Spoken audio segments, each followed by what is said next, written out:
나를 따를 것이니라. 아멘. 우리 다 자리에 앉으시기 바랍니다.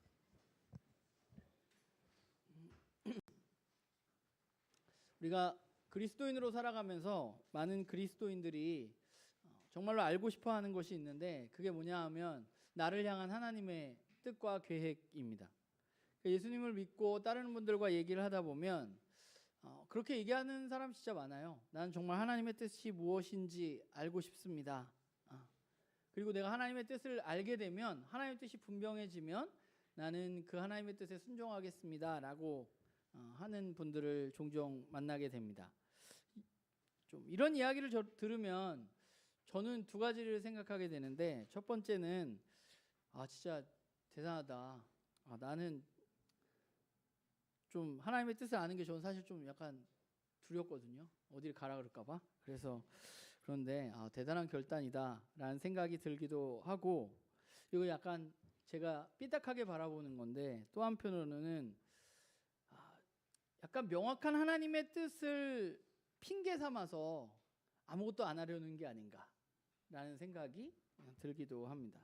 뭐 어떤 경우인지 분명치는 않으나, 분명한 것은 그리스도인이라면 모두가 나를 향한 하나님이 원하시는 뜻, 내 삶에 원하시는 뜻을 알기를 원한다는 것이죠. 그러면 우리는 어떻게 하나님의 뜻을 알 수 있을까 생각해 보자면, 사실 이 부분은 매우 명확합니다. 하나님의 말씀인 성경을 통해서 우리는 하나님의 뜻이 무엇인지 알 수 있습니다. 또 그 말씀 중에서도 우리는 예수 그리스도와 예수 그리스도의 삶, 그리고 예수님이 가르쳐 주신 것들을 통해서 하나님의 뜻이 무엇인지 알 수 있는 것이죠. 그래서 우리는 예수님 복음서를 읽고 또 복음서를 묵상하면서 예수님을 바라보면서 하나님의 뜻을 알아가려고 애쓰는 것입니다. 우리가 오늘도 이런 이야기를 할 텐데, 이 이야기를 시작하면서 예수님은 누구신가 라는 것에 대해서 우리가 먼저 좀 생각해 보았으면 좋겠어요.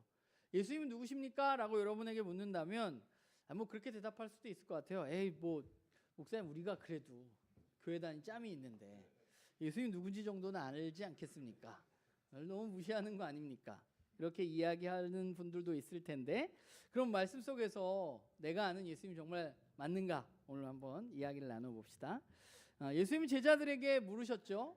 빌립보 지역을 지나면서 사람들이 예수님 자신을 누구라고 하느냐, 나를 누구라고 그러느냐 라고 물으셨습니다. 그러니까 제자들이 당시의 사람들의 이야기를 해줘요. 어떻게 생각했다고 말하죠? 누구는 세례 요한이라고도 하고, 누구는 엘리야라고도 하고, 선지자 중에 한 명이라고 합니다 라고 말합니다. 우선 사람들은 예수님을 어떻게 생각했나요?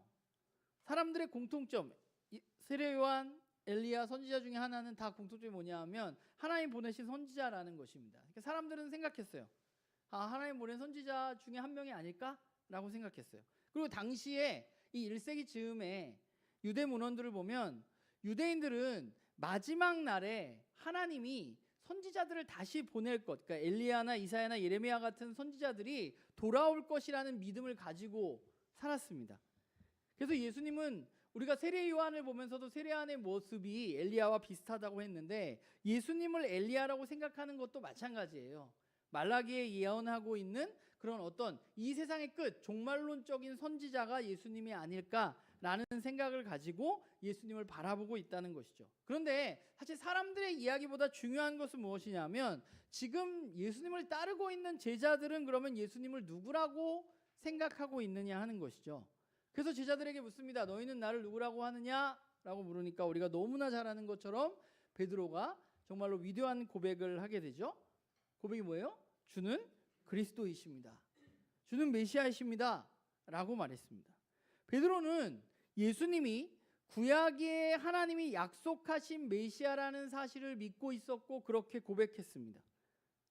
예수님이 베드로의 대답에 그게 아닌데? 라고 부정하시지 않는 것을 보면, 그리고 오히려 너 이거 어디 가서 너희들 비밀로 해야 돼? 라고 말하시는 것을 보면 예수님은 베드로의 대답을 맞다고 여기시는 것 같아요. 긍정하고 계세요.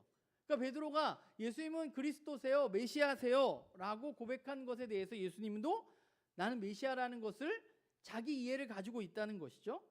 예수님 자신이 나는 그리스도, 하나님이 약속하신 메시아라는 사실을 알고 계시다는 것입니다.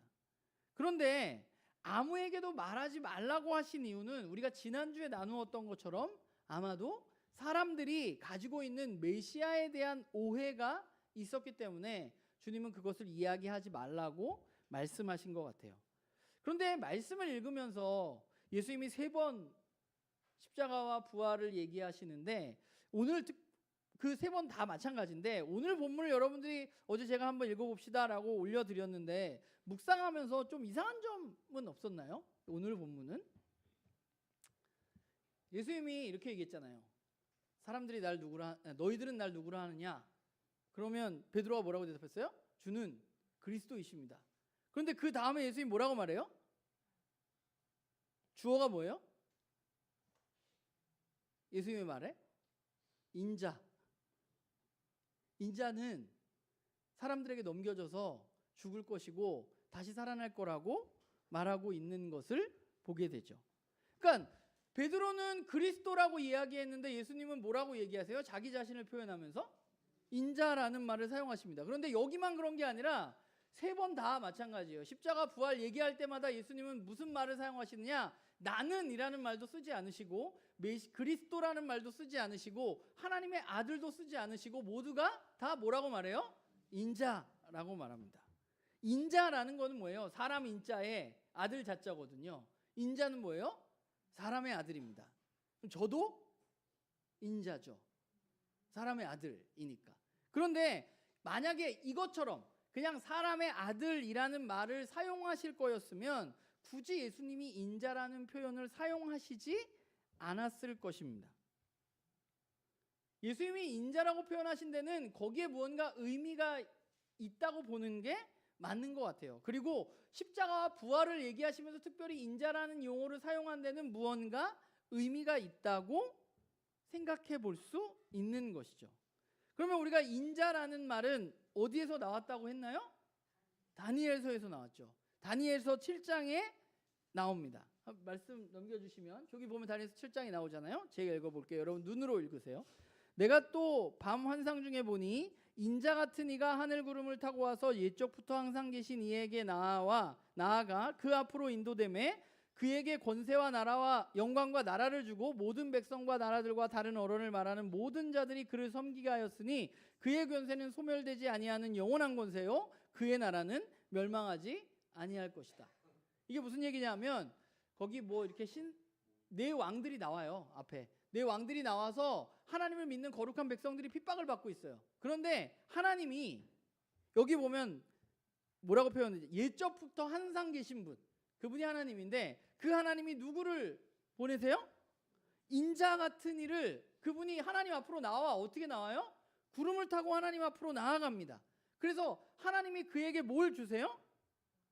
권세와 영광과 나라를 주고 백성과 나라들과 모든 자들이 그분을 섬기게 하고 그분이 소멸되지 않는 영원한 권세, 영원한 나라, 멸망하지 않는 나라를 세우게 될 것이라는 것이 다니엘서의 이야기입니다. 그러니까 인자 같은 분이, 그러니까 인자 같은 이라는 것은 사람의 아들처럼 생겼다는 거겠죠. 환상을 봤는데 사람처럼 생긴 분이 하나님 앞으로 나와서 뭘 하느냐? 그분에게 권세가 주어지고 지극히 하나님을 따르는 거룩한 사람들을 모아서 영원한 나라를 건설하는 존재가 누구냐 하면 바로 다니엘서가 말하는 인자입니다. 그러니까 다니엘서에 여기서 다니엘이 이야기하고 싶은 것은 뭐였냐면 사람들이 너무 많이 핍박을 받고 있었어요. 당시에. 그러니까 너희들이 세상 나라의 핍박 지금 받고 있는데 그 세상 나라는 영원하지 않고 언젠가는 멸망할 것인데 그 멸망을 하나님께로부터 파송받은 그 인자 같은 이가 와서 그들을 물리치시고 영원한 나라를 세울 것이라는 내용이 다니엘서의 내용입니다. 그러니까 예수님은 인자가라고 말씀하시면서 아마도 다니엘의 이 인자를 자신을 지칭하는 말로 사용하셨던 것 같아요. 그러니까 예수님을 통해서 모여진 하나님의 백성들을 통해서 뭘 세워요? 영원한 하나님의 나라를 세울 것이라는 것이죠. 그런데 그 나라를 세우는데 그 나라를 어떻게 세우느냐? 사실 다니엘서를 보면 인자 같은 이가 고난을 당한다는 얘기는 나오지 않습니다. 인자 같은 이는 오셔서 영원한 나라를 세워요. 그런데 누가 고난을 받냐 하면 하나님의 백성들이 고난을 받거든요. 그 이후에도.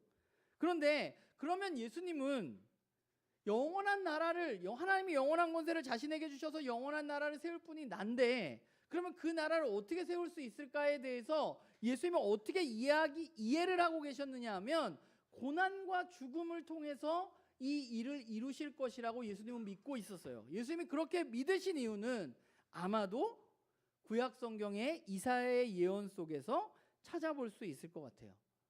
이사야 53장에 보면 우리가 잘 아는 고난받는 종, 우리가 사순절에 특별히 고난 주간에 많이 읽는 53장 본문을 보면 고난받는 종에 대한 이야기가 나옵니다. 한 장을 또 넘겨주면 저기 나오죠. 제가 다 쓰진 않았어요. 그 53장 다가 고난받는 종에 대한 이야기인데, 제가 5절, 우리가 잘 아는 5절을 한번 읽어봅시다. 그가 찔림은 우리의 허물 때문이요 그가 상함은 우리의 죄악 때문이라. 그가 징계를 받음으로 우리는 평화를 누리고 그가 채찍을 맞음으로 우리는 나음을 받았도다. 우리는 다 양 같아서 그릇 행하여 자기 제갈 길로 가거늘 여호와께서는 우리 모두 죄악을 그에게 담당시키셨도다. 그리고 그 뒤에 보면 8절에 이런 말이 나와요. 그가 곤욕과 신문을 당하고 사람들에게 끌려갔는데 형벌을 받는데 그가 아무 말도 하지 않는다. 그러면서 마지막 10절에 뭐라고 나오냐면 여호와께서 그에게 상함받게 하시기를 원하사 질고를 당하게 하셨은즉 그의 영혼을 속건제물로 드리기에 이르면 그가 씨를 보게 되며 그의 날이 길 것이요 그의 손으로 여호와께서 기뻐하시는 뜻을 성취할 것이라고 나와요. 하나님의 기뻐하시는 뜻을 성취하기 위해서 여기 나오는 종이 겪어야 하는 일은 뭐예요? 고난을 받는 겁니다. 사람들을 대신해서 고난을 받는 거예요. 그게 이사야에 나오는 고난받는 종에 대한 이야기입니다. 예수님은 하나님의 기뻐하시는 뜻을 이루기 위해서 자신이 이 고난받는 종으로서의 역할을 해야 한다고, 그래야 인자 같은 이가 세우려고 하는 그 영원한 나라, 하나님의 원래 뜻이 이루어질 것이라고 예수님 스스로가 생각했다는 거예요. 그러니까 우리가 예수님을 지칭할 때 우리는 너무 쉽게 예수 그리스도, 우리는 이게 거의 고유명사처럼 돼 있잖아요, 우리한테.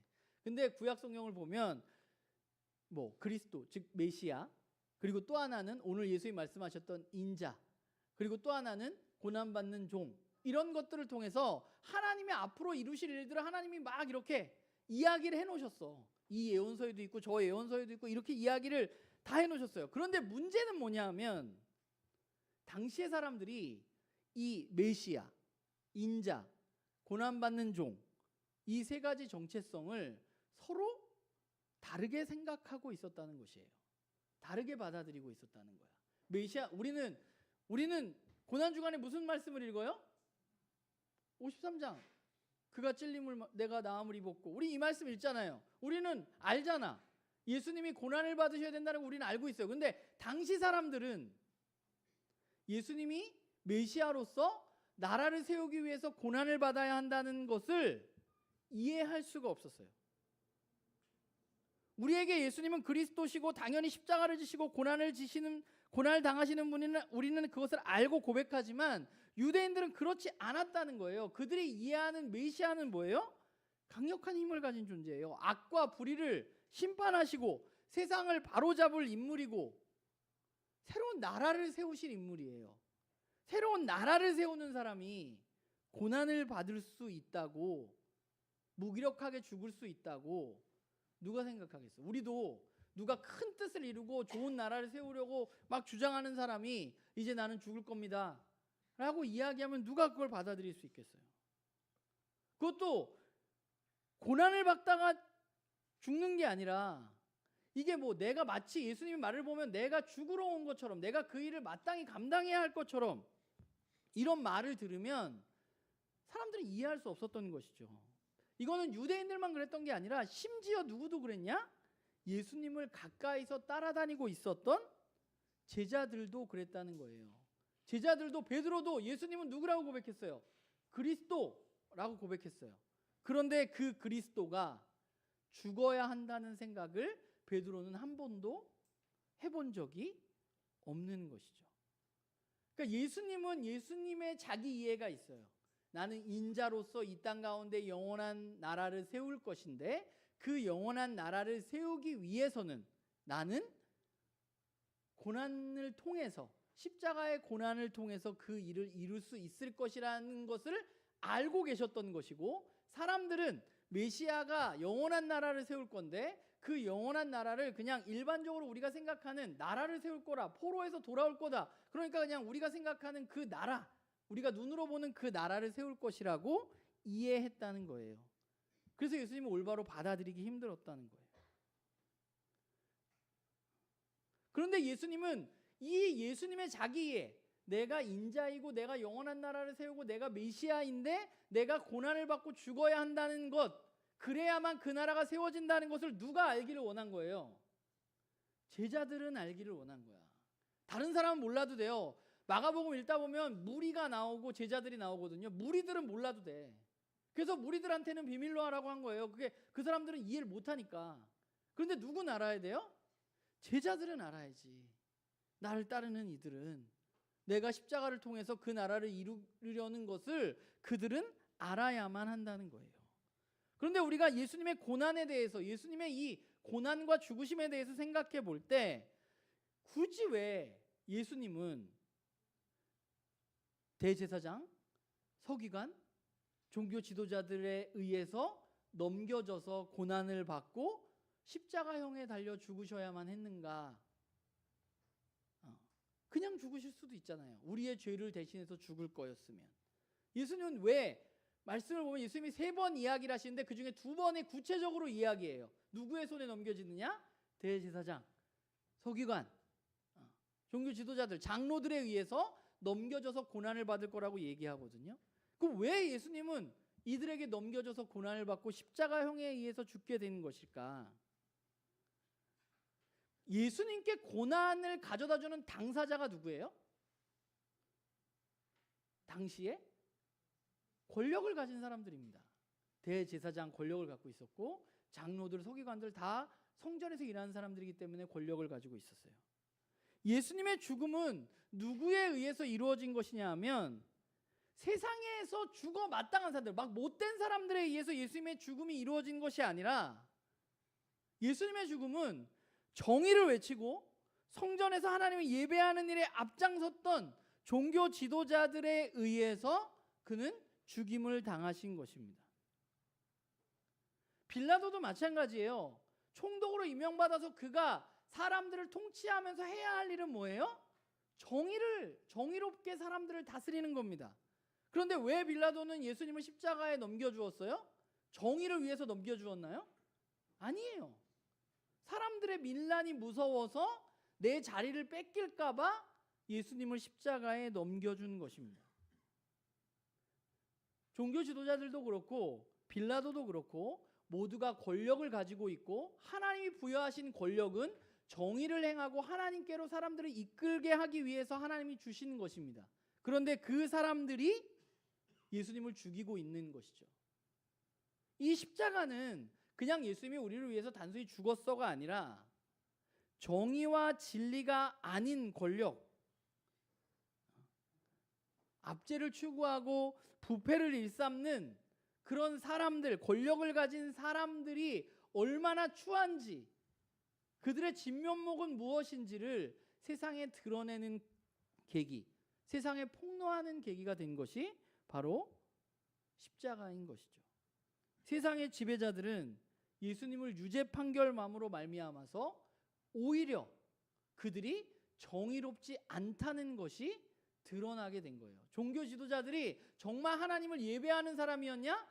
예수님을 십자가에 죽이라고 이야기하는 순간 그들은 더 이상 하나님을 예배하는 자들이 아니라는 것이 사람들에게 드러나게 된 거예요.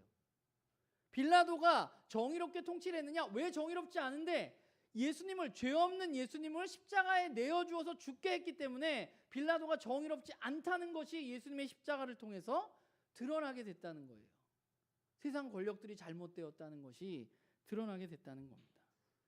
예수님은 하나님의 일하심이 세상과 똑같이 힘과 권력으로, 세상의 힘과 권력으로 내리누르는 것이 아니라 죄 없는 예수님이 권력을 가진 부패한 이들에 의해서 죽으심으로 말미암아서 죽게 되어지는데, 그것은 죽고 패배하고 지는 것이 아니라 결국은 그 부패를 드러내고 승리하고 이기게 되는 것임을 보여준 사건이 예수 그리스도의 십자가와 부활의 사건입니다. 그러니까 예수님의 십자가 위에서 그야말로 세상의 가치가 얼마나 잘못된 것인지를 우리들에게 드러내 보여주는, 하나님은 그렇게 다스리지 않는다는 것을 우리들에게 보여주신 분이세요. 세상 권력은 여전히 힘으로 사람들을 통제합니다. 그리고 겁을 주죠. 가장 무서운 도구가 뭐예요? 죽이는 거죠. 아니면 감옥에 가두거나. 감옥에 가둘 수 있는 사람들이 그냥 내 마음에 안 든다고 감옥에 가두는 것, 그게 세상 권력이 할 수 있는 일이에요. 죽어야 되는 사람이 아닌데 그냥 너 잘못하면 내가 죽인다, 이렇게 얘기하는 것이 세상의 모습이에요. 내가 권력을 갖고 있으니까. 그런데 예수님의 죽음과 부활은 우리로 하여금 그 죽음을 넘어서게 하고 그 죽음을 이기게 하는 거죠. 왜냐하면 우리가 불의 앞에서 죽임을 당했을 때, 예수 그리스도께서 불의의 권력에게 죽임을 당했을 때 어떻게 되셨어요? 예수님이 죽으셔서 어떻게 되셨어요? 부활하셨죠. 다시금 하나님께서 예수님을 살려주신 거예요. 만약에 저와 여러분이 불의한 권력에 대항하다가 하나님의 뜻을 이루기 위해서 우리가 죽는다면 우리는 어떻게 될 것 같아요? 하나님이 우리와 함께 하시고 우리를 부활시켜 주실 것입니다. 그게 십자가의 비밀이고 십자가의 신비이고 예수님이 제자들이 알기를 원하셨던 거예요. 예수님이 제자들이 나를 따르라, 나의 길을 가라라고 이야기하신 것은 그 길을 가라고 말씀하신 거예요. 예수님이 이 사실을 너무나 알려주고 싶었어요. 세상 권력은 잘못됐고 하나님의 나라는 그런 곳이 아니라는 사실. 이제 예수님의 죽음을 위해서 그것이 사람들을 알게 하고 싶었던 거예요. 그게 잘못되었다는 것을. 그런데 사람들에게 그렇게 알고 싶게 하고 심지어 제자들에게 그것을 알게 하고 싶으셨는데 왜 제자들은 예수님의 이런 가르침을 이해하지 못하고 오해한 것일까? 왜 베드로는 예수님이 죽으면 안 된다고 얘기했을까요? 여러분, 예수님은 왜 죽으면 안 된다고 베드로는 생각했을까? 왜 예수님을 불러다가 오늘 말씀에 보면 예수님을 붙들고 항변했다고 하는데 여기서 나무라는 의미거든요. 이게 예수님한테 뭐라 그런 거야. 왜 이렇게 강렬하게 베드로는 예수님이 죽어서는 안 된다고 이야기했을까? 왜냐하면 베드로는 하나님의 일이 아니라 내 일을 생각했기 때문입니다. 그런 베드로를 향해서 예수님 말씀하시죠. 사탄아, 내 뒤로 물러가라. 너는 하나님의 일을 생각하지 않고 사람의 일을 생각하는 거다. 사람들은 예수님의 이 십자가를 어쩌면 오해한 것이 아니라 그냥 그것을 따르고 싶지 않았던 것일지도 모르겠어요. 왜냐하면 모두가 하나님의 뜻과 하나님의 일이 아니라 우리 모두는 어쩌면 사람의 일, 내 일을 생각하고 살아가기 때문에 그렇습니다. 그런데 예수님은 그런 생각, 하나님의 일이 아니라 사람의 일을 생각하게 하는 그 생각, 그게 누가 하는 거라고 말씀하는 거예요? 사탄이 하는 거라고 말씀하고 있는 것이죠. 저와 여러분은 어떤 예수님을 우리가 원하는가 생각해 봤으면 좋겠어요. 힘과 권력으로 이 세상을 정복하시는 예수님을 내가 원하는가? 만약에 그렇다면 나는 왜 그런 예수님을 원하나? 왜 제자들은 예수님이 왕이 되기를 원했을까? 왜 제자들은 예수님이 로마를 뒤집어 엎고 높은 곳에 올라가기를 원했을까? 제자들의 이야기를 보면 우리는 알 수 있어요. 제자들이 원했던 건 뭐예요? 예수님이 높은 자리에 올라가면 나도 이득을 보기 때문입니다. 너무 간단한 거야. 그래서 예수님이 제자들에게 죽음에 대해서 이야기하실 때마다 제자들은 이상한 얘기를 하죠. 마가가 그렇게 썼죠. 첫 번째 베드로는 뭐라 그랬어요? 죽으시면 안 된다고 얘기했어요. 사람의 일을 생각한다고 예수님 말씀하셔요. 두 번째, 제자들이 뭐래요? 예수님이 죽고 부활하실 거에 대해서 얘기하니까 서로 누가 더 높은지 다툽니다. 우리 중에 권력 서열이 어떻게 되냐? 베드로가 높냐 요한이 높냐 내가 높냐 다투었습니다. 세 번째, 예수님이 십자가에 달려서 죽으시고 부활할 거라고 얘기하자 뭘 했나요? 누가 찾아와요? 두 제자가 찾아오죠. 야고보와 요한이 찾아옵니다. 그래서 뭐라고 청탁을 해요? 예수님이 높은 곳에 올라가시면 나한테, 우리한테, 우리 형제한테 좀 한 사람은 오른편, 한 사람은 이게 뭐예요? 좋은 자리 좀 달라는 거 아니에요. 왕이 되면. 왜 제자들은 그렇게 얘기했는가? 그게 제자들이 예수님을 따르는 이유였기 때문이에요. 이 메시아 운동, 예수님 메시아인 것 같은데 이 메시아 운동을 통해서 예수님이 높은 자리에 올라가면 우리가 그 자리에 앉을 수 있을 것 같아서. 혹시 우리도 그 제자들과 같지 않은가 우리를 좀 돌아봐야 할 것 같아요. 우리도 하나님의 일과는 상관없이 이 세상에서 세상의 일을, 사람의 일을 생각하면서 내 일을 생각하면서 내가 좀 잘 되려고 예수님을 따르고 있는 것은 아닌가. 우리는 하나님의 뜻을 너무나 알고 싶어 한다고 이야기하고 하나님의 뜻을 알면 순종하겠다고 이야기하는 사람들인데 오히려 하나님의 뜻을 이야기하면서 그것을 핑계로 내 뜻을 이루려고 하고 있지는 않은지 우리는 우리를 뒤돌아 보아야만 할 것 같아요. 예수님이 진짜 원하셨던 것은 제자들이 예수님을 이해하고 예수님을 따르는 것이었습니다. 제자들만이라도 예수님이 가는 길을 이해하기를 주님은 원하셨어요. 예수님은 제자들에게 야, 내가 너희들에게 방법을 알려줄게. 너 이쪽 길로 가면 좋은 일이 있을 수 있어. 이쪽 길로 가라 라고 이야기하지 않으셨어요. 예수님은 항상 제자들에게 뭐라고 얘기했냐? 나를 따르라. 예수님은 방법을 알려주지 않으세요. 예수님은 뭘 보여주셨어요?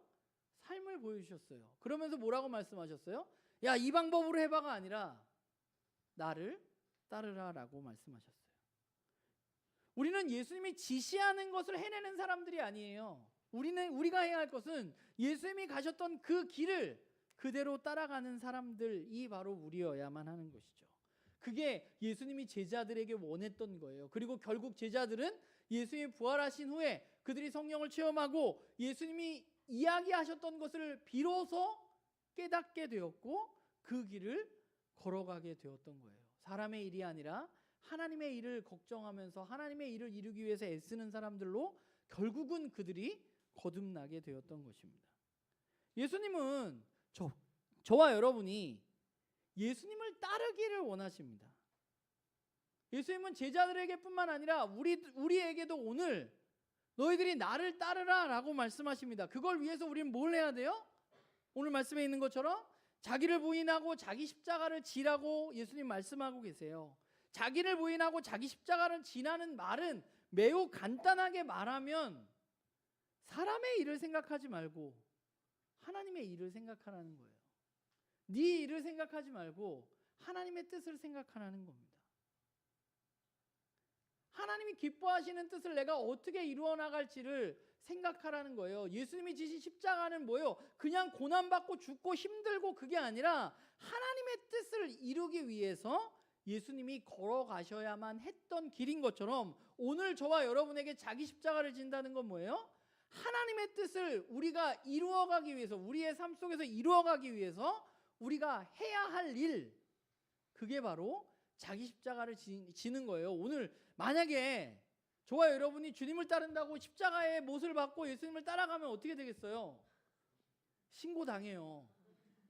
우리 교회에서 그런 사람 나오면 저는 붙들려 갈 수도 있어요. 이단되고. 자기 십자가를 지는 건 그런 게 아니야. 자기 십자가를 지는 건 뭐예요? 하나님의 뜻이 무엇인지를 알아서 그 하나님의 뜻을 이루어가기 위해서 내 삶 가운데 걸어가는 거예요. 그러기 위해서 뭐가 필요해요? 자기 부인이 필요해요. 자기 부인은 뭐예요? 나를 생각하는 거예요. 원래 나를 위해서 살려고 했던 나만을 생각했던 나를 이제 부인하고 하나님의 뜻을 따라서 하나님의 뜻을 이루기 위해서 그 일을 해나가는 것이 바로 나를 부인하고 자기 십자가를 지는 것입니다.